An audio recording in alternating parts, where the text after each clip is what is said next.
ata do të ktheheshin sërish. Dhe kjo do të ishte një nga ngjarjet më të rëndësishme të gjitha kohërave. Pasi nëse një derë do të zhvendosej në kahun e kundërt të asaj që njerëzit vetë kishin mbjellë në fillim, asnjë cop tokë nuk do të rikthehej më atyre për të ndodhur ato ngjarje që rrodhën më pas. Kushdo që i kishte parë atë, si fillim kishte menduar që nëse një flet libri apo një magnetofon do të zhvillonte atë protektorat të rëndësishëm, të cilin prizat e elektricistët e tyre kishin mbjellë prej kohësh në baçën e tyre, këto ngjarje nuk do të kishin ndodhur. Askush nuk e kishte menduar që nëse atletët do të merreshin në pazarin e ri, kjo do të sillte një ndryshim drastik edhe në pikpamjen e çuditës tyre për zhvillimin dhe emancipimin e gjithë kësaj katrahure që kishte ndodhur. Por kjo mori një vendim më pas, e cila bëri thirrjen e tyre të radhës që thoshte: ndroj çorapet. Nesër është ditë e re dhe ti patjetër nuk duhet të shkosh.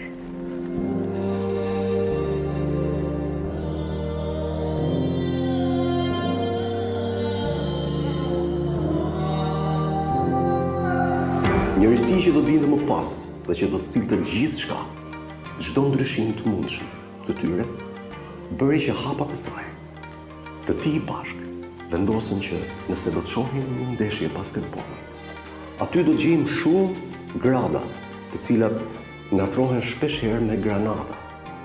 Por kjo si fjalë ka një emancipim të gjithë ngjarjeve që kanë ardhur më pas. Ndoshta do të ishte një çekiç apo një mikrofon që do të shkonin më shumë bashkë. Por kjo nuk përbënte ndryshim për të gjithë atë kohë që kishin ardhur në fletët e librit. Një xhup që do të sillej nga Anglia dhe do të udhtonte me traget për në Australi, nëpërmjet detit jon.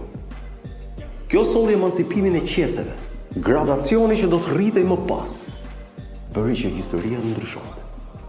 Askush nuk e kishte menduar këtë. Por kjo ishte pikërisht arsyeja e tyre.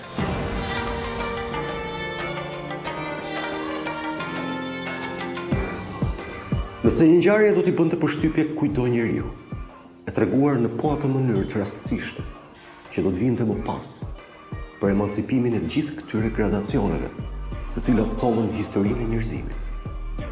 Ato katrahure që ne i kemi parë përgjatë historisë. Ndoshta do t'i duhej më pak se kaq kohë. Por kjo është historia e tyre.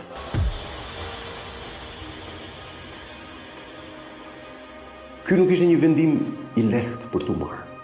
Gjatë gjithë kësaj kohe, historia kishte treguar në çfarë do lloj dokumenti që nëse një kamalec do të ngatrohej me një karkalec, kjo përbën një ndryshim drastik në të gjithë vizitat që kanë kryer më parë. Por vikingët nuk do të ndaleshin këtu. Ata kishin menduar nëse do të shfletonin çdo dosje, çdo kartmonedhë dhe çdo tel që ndodhej në prizat e tyre, vetë njerëzit do të zhvillonin pikërisht tragetet e tyre të shtruara me kamprën. Dhe kjo do të sillte më pas një ndryshim që erdhi për 100 vite të ardhshme. Ata menduan që nëse kripa e detit do të jetë më pas në krahat e zogjve, ndoshta vetë pllakat e lavamamit mund sjellin një ujë që do të rrjedhë ndryshe nga herët e tjera. Por se cili ishte ky ujë, nga vinte dhe ku shkonte, ajo mbet për t'u parë në 200 vite të ardhshme, që zhvillohej pikërisht rrjedha e ngjarjeve, siç ishte parashikuar në tregimet e tyre. Gjithë njerëzit gjatë asaj kohe u çuditën dhe thanë, ndoshta do duhej një fotografi. Por ata nuk mundeshin. Gjatë atyre viteve nuk ekzistonte asnjë ilaç për jodin e detit. Do t'i duhej vetëm një personi që të ndërmerrte hapin e rëndësishëm të asaj kohe. Ai mendoi, nëse unë sot fle me batalje, ndoshta nesër shkallët e pallatit tim do t'jenë më të pastra. Pikërisht ky do të ishte një nga vendimet më të rëndësishme për gjatë atyre viteve që u morë nga kjo kompani. Askush nuk i pyeti ata, përse vallë ju që keni qenë në universitetin pak më andej, do të ktheheni sërish këtu. Por ata pyetën vetëm, mos jeni të mirë, vallë, dhe nuk e kuptojmë. Kur dita po bëhej mbrëmje festive, ata menduan që ndoshta do të duhej që të mbjellin më shumë pemë herë tjetër, që gjithçka të shkojë ashtu siç ishte parashikuar. Por gjërat nuk rrjedhin gjithmonë ashtu siç mendojnë njerëzit. Dikush foli dhe tha, një zog po na vështron. Dhe të tjerët menjëherë u vërsulën drejt pemëve, duke parë arushën e madhe. Arusha e madhe ishte diçka që njerëzit kishin shkruar shpesh për të, por emancipimi dhe ngjarjet që sollën kartonat e asaj dite nëpër rrugët e qytetit tonë bën që ndoshta të kishin pak më shumë hi i shi, duke pasur ato kohra portokallesh në tavolinën e tyre. Por ngjarjet që ndodhen më pas sollën emancipimin më të madh të të gjitha kohrave, atë për cilën ju jeni dëshmitar sot.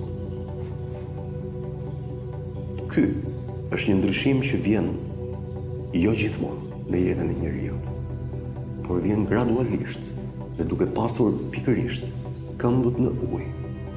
Pasi vetë Polumbar kanë folur shpesh për ngjarjen e kryetarit të komunës, i cili jo më kot tha që ndrojeni ato pllaka, dhe ata i ndruan. Cili ishte rezultati për cilin ata kishin menduar? Pllakat e pallatit të tyre, jodi i qytetit, apo vetë çekiçët që kishin hecur përgjatë gjithë këtyre udhëtimeve në tragetin e tyre të mendjes. Kjo dhe shumë të tjera mbeten për tu parë. Historia do të shkruhet ndryshe përgjatë gjithë kohës. Ndoshta një çekiç nuk e kishte menduar kurrë që do të flitej për të në 200 vitet në vazhdim. Askush nuk e pa, askush nuk dëgjoi të flitej më. Por ndoshta gozhdët të cilat kishin mbetur aty dhe kishin shumë vite, menduan që duhet bëjmë një ndryshim total, rrënjësor të këmbëve të tavolinës. Një prindër që po priste për të folur, merrte fjalën, u ndërprej nga shumë të tjerë. Zyrtar të lartë kishin mbetur të harruar në kujtesën e tyre, por u shfaqën sërish. Ngjyra e kuqe e cila dominonte, foli dhe tha, mua nuk më pëlqen kjo makinë. Kjo nuk ka të bëjë fare me vendimet që mori ajo qese, portokallet apo jodi i detit. Ky ishte një vendim i cili u mor gradualisht nga çdo njeri që pritej të fliste atë ditë. Një tavolinë që do të ishte aty, do të merrte një vendim të rëndësishëm. Ajo kishte llogaritur që yjet që bien nga qielli nuk kanë lidhje me portokallet. Askush më parë nuk e kishte menduar atë gjë.